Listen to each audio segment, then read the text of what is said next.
Hey friend, do you ever feel like peace and joy are just out of reach? Like they're just beyond, no matter how hard you try, can't quite get there? Let's talk a little bit about what peace and joy are. Peace, it's a word that we find in the Bible, something that God wants for us. We have probably all experienced it at some point in our life, but maybe that's been a long time ago.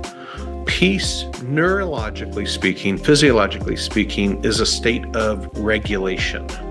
It's actually what our body is intended to live in as our normal homeostasis, that is baseline, where we live day in and day out. When we have experiences that bump us out of peace, that we would know how to return back to peace and kind of live there.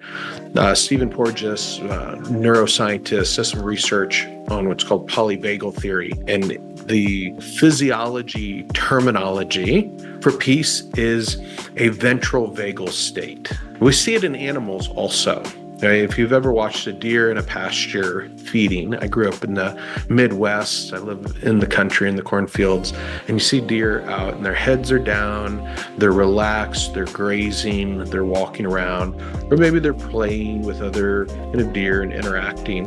That relaxed space of graze and play and eat and engage, that's a ventral vagal state for their nervous system. Well, we have that same state of peace where we're open and we're connecting with friends and we're just taking in life and able to be present in the moment and enjoy life.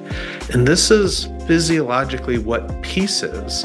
And it's what God wants for us to experience on the regular. And then joy is the positive experience that builds on top of that. And so when we start out in this place of peace, and we can have experiences relationally where we connect with others, we can have experiences that are kind of dopamine driven, that are play oriented, that kind of bring that sense of excitement in life. We can engage sexually in sexual play with our spouse in a way that brings fulfillment and joy. And these are all joy experiences that contribute to our happiness, that come out of this place of our nervous system being regulated, so that peace facilitates or sets the context for joyful experiences within our life. And together, this peace and joy and satisfaction with our life as a whole and the hope that we have for the future is what we call true happiness. We believe it's the abundant life that Jesus designed for us. So what gets in the way of that? Why don't we experience peace all the time?